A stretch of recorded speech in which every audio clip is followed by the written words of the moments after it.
People at the top of the list tend to be people, for example, who have had a paracetamol overdose and their liver is failing very quickly. They tend to be young people, and a lot of people, you say, well, there's an overdose, does that mean that they have really tried to commit suicide? And the vast majority of people really don't want to. No, They've just taken the tablets because there's a cry for help and it happens to be paracetamol rather than something more benign.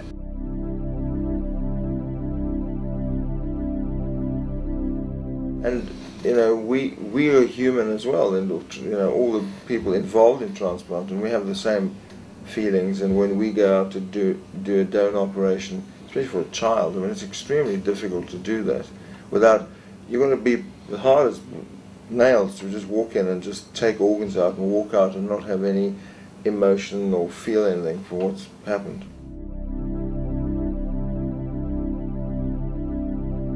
One of the things which has happened is that the criteria for people to be placed on the waiting list has broadened, so therefore more people are being put on the waiting list.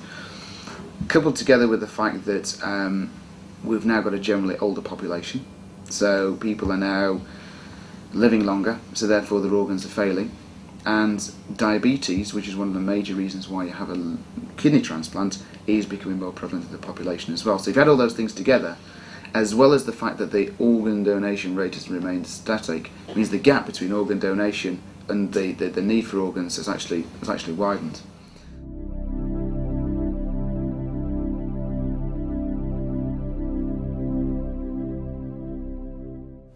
Livers, in terms of numbers, the liver numbers, certainly the donor numbers, haven't changed over the last 5 years.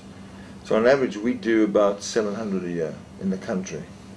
And the number of organs that are available are just static. In fact, if you look at the figures from UK Transplant, they're going down. And the mortality has significantly increased. So we used to have very low mortality for liver transplant on the waiting list in this country. But over the last 2 or 3 years, the mortality has become, in certain units, it's become very significant. In our unit, it's about 12%.